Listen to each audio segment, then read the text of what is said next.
قضات باب نمبر 20 جبا کو سزا دینے کا فیصلہ۔ تمام اسرائیلی ایک دل ہو کر مصپا میں رب کے حضور جمع ہوئے۔ شمال کے دان سے لے کر جنوب کے بیر سبا تک سب آئے۔ دریا یردن کے پار جلاد سے بھی لوگ آئے۔ اسرائیلی قبیلوں کے سردار بھی آئے۔ انہوں نے مل کر ایک بڑی فوج تیار کی۔ تلواروں سے لدے ہوئے 4 لاکھ مرد جمع ہوئے۔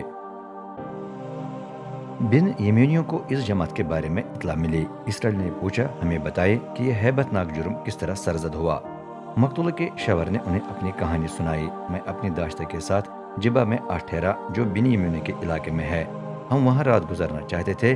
یہ دیکھ کر شہر کے مردوں نے میرے میزبان کے گھر کو گھیر لیا تاکہ مجھے قتل کریں۔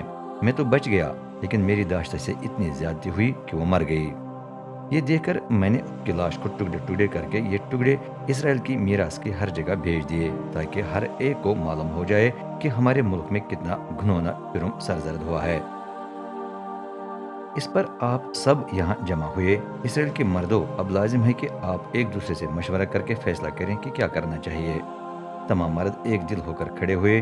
سب کا دل فیصلہ تھا، ہم میں سے کوئی بھی اپنے گھر واپس نہیں جائے گا جب تک جبا کو مناسب سزا نہ دی جائے۔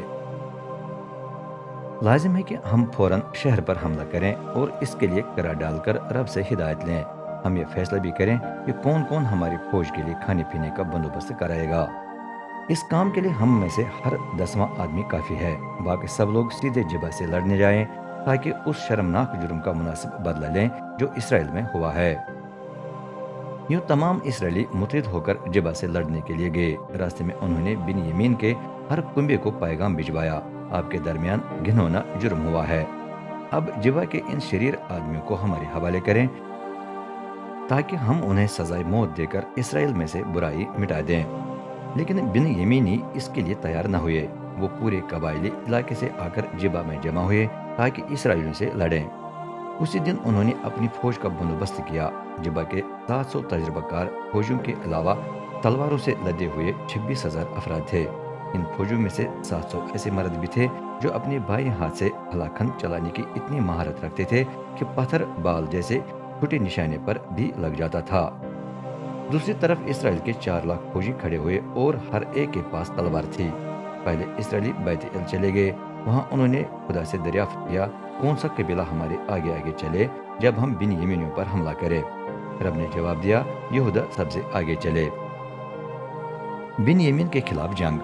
اگلے دن اسرائیلی روانہ ہوئے اور جبا کے قریب پہنچ کر اپنی لشکر گاہ لگائی۔ پھر وہ حملہ کے لیے نکلے اور ترتیب سے لڑنے کے لیے کھڑے ہو گئے۔ یہ دیکھ کر بن یمینی شہر سے نکلے اور ان پر ٹوٹ پڑے۔ نتیجے میں 22,000 اسرائیلی شہید ہو گئے۔ اسرائیلی بیت ال چلے گئے اور شام تک رب کے حضور روتے رہے۔ انہوں نے رب سے پوچھا کہ ہم دوبارہ اپنے بن یمینی بھائیوں سے لڑنے جائیں؟ رب نے جواب دیا، ہاں، ان پر حملہ کرو۔ یہ سن کر اسرائیلیوں کا حوصلہ بڑھ گیا اور وہ اگلے دن وہیں کھڑے ہو گئے جہاں پہلے دن کھڑے ہوئے تھے۔ لیکن جب وہ شہر کے قریب پہنچے تو بن یمینی پہلے کی طرح شہر سے نکل کر ان پر ٹوٹ پڑے۔ اس دن تلوار سے لدے ہوئے 18,000 اسرائیلی شہید ہو گئے۔ پھر اسرائیل کا پورا لشکر بیت ال چلا گیا۔ وہاں وہ شام تک رب کے حضور روتے اور روزہ رکھتے رہے۔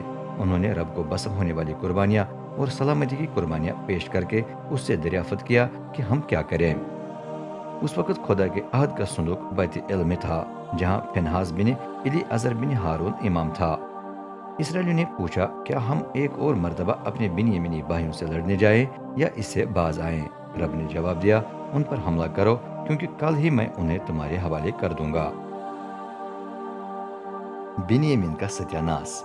اس دفعہ کچھ اسرائیلی جبا کے ارد گرد گھات میں بیٹھ گئے۔ باقی افراد پہلے 2 دنوں کی سی ترتیب کے مطابق لڑنے کے لیے کھڑے ہو گئے۔ بن یمینی دوبارہ شہر سے نکل کر ان پر ٹوٹ پڑے۔ جو راستے بیت ال اور جبا کی طرف لے جاتے ہیں ان پر اور کھلے میدان میں انہوں نے تقریباً 30 اسرائیلیوں کو مار ڈالا۔ یوں لڑتے لڑتے وہ شہر سے دور ہوتے گئے۔ وہ پکارے، اب ہم انہیں پہلے 2 مرتبہ کی طرح شکست دیں گے۔ لیکن اسرائیل نے منصوبہ باندھ لیا تھا، ہم ان کے آگے آگے بھاگتے ہوئے انہیں شہر سے دور راستوں پر کھینچ لیں گے۔ یوں وہ بھاگنے لگے اور بن یمینی ان کے پیچھے پڑ گئے۔ لیکن بال تمر کے قریب اسرائیلی رک کر مڑ گئے اور ان کا سامنا کرنے لگے۔ اب باقی اسرائیلی جو جبا کے ارد گرد اور کھلے میدان میں گھات میں بیٹھے تھے اپنی چھپنے کی جگہوں سے نکل آئے۔ اچانک جبہ کے بنیامینیوں کو 10,000 بہترین فوجوں کا سامنا کرنا پڑا، ان مردوں کا جو پورے اسرائیل سے چنے گئے تھے۔ بنیامینی ان سے خوب لڑنے لگے، لیکن ان کی آنکھیں ابھی اس بات کے لیے بند تھی کہ ان کا انجام قریب آ گیا ہے۔ اس دن اسرائیلیوں نے رب کی مدد سے فتح پا کر تلواروں سمیت 25,100 بنیامینی فوجوں کو موت کے گھاٹ اتار دیا۔ تب بنیامینیوں نے جان لیا کہ دشمن ہم پر غالب آ گئے ہیں، کیونکہ اسرائیلی فوج نے اپنے بھاگ جانے سے انہیں جبہ سے دور کھینچ لیا تھا، تاکہ شہر کے ارد گرد گھات میں بیٹھے مردوں کو شہر پر حملہ کرنے کا موقع مہیا کریں۔ تب یہ مرد نکل کر شہر پر ٹوٹ پڑے اور تلوار سے تمام باشندوں کو مار ڈالا۔ پھر منصوبے کے مطابق آگ لگا کر دھویں کا بڑا بادل پیدا کیا، تاکہ بھاگنے والے اسرائیلیوں کو اشارہ مل جائے کہ وہ مڑ کر بنیامینیوں کا مقابلہ کریں۔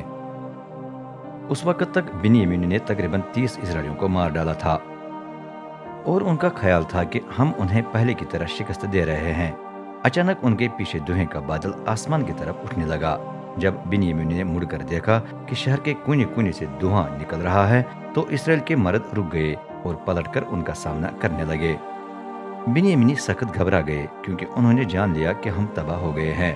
تب انہوں نے مشرق کے ریگستان کی طرف فرار ہونے کی کوشش کی، لیکن اب وہ مرد بھی ان کا تعاقب کرنے لگے جنہوں نے گھات میں بیٹھ کر جبہ پر حملہ کیا تھا۔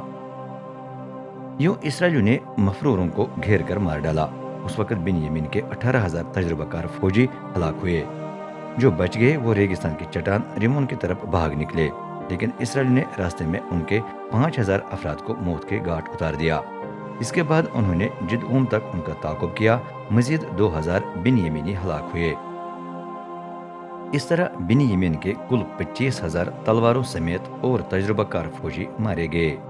صرف 600 مرد بچ کر ریمون کی چٹان تک پہنچ گئے، وہاں وہ 4 مہینے تک ٹکے رہے۔ تب اسرائیلی تعاقب کرنے سے باز آ کر بنیامین کے قبائلی علاقے میں واپس آئے۔ وہاں انہوں نے جگہ بجگہ جا کر سب کچھ موت کے گھاٹ اتار دیا۔ جو بھی انہیں ملا وہ تلوار کی زد میں آ گیا، خواہ انسان تھا یا حیوان۔ ساتھ ساتھ انہوں نے تمام شہروں کو آگ لگا دی۔